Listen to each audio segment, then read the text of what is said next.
அப்பா, இவ்வளவு உயரெல்லாம் வரக்கூடாதுன்னு சொல்வீங்களே. இங்க பாரு சிம்பா, சூரியன் வெளிச்சம் படுற இடம் எல்லாம் நம்ம ராஜ்யம் தான். நிஜமாவா? இது எல்லாமே வா? ஆமா, ஆனா ஒரு அரசனோட ஆட்சியும் அந்த சூரியன் மாதிரியே உதிக்கும் மறையும்.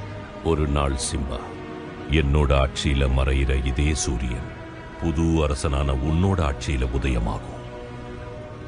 அப்ப இது எல்லாமே என்னோடதாப்பா? இதெல்லாம் யாருக்கும் சொந்தமில்லை. ஆனா இதை நீ அழியாம பாத்துக்கணும். அதான் பெரிய பொறுப்பு. ஆனா ஒரு ராஜானா எங்க வேணாலும் போலாம்ல, எதை வேணாலும் எடுத்துக்கலாம்னு நினைச்சேன். மத்தவங்க எல்லாம் கிடைக்கிறத எடுக்கிறதுக்காக தேடுவாங்க. உண்மையான அரசன் கிடைக்கிறத எல்லாம் கொடுக்கறதுக்காக தேடுவான்.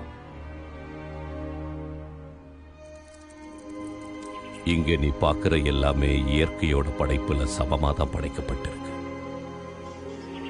ஒரு அரசனா அந்த சூட்சமத்தை நீ புரிஞ்சுக்கணும். ஊருற எறும்புல இருந்து தாவுற மான் வரைக்கும் எல்லா உயிரையும் மதிக்கணும். ஆனாப்பா, நம்ம மானெல்லாம் சாப்பிடுறோமே. நல்ல கேள்வி, உனக்கு புரிய வைக்கிறேன். நாம இறந்த பின்னாடி இந்த உடல் மண்ணோட மண்ணாகுது. அந்த மண்ணுல தான் புல் முளைக்குது. அந்த புல்லத்தான் மானும் திங்குது. இப்படித்தான் வாழ்க்கைங்கிற வட்டத்துல நாம் எல்லாரும் ஒன்னாகிறோம்.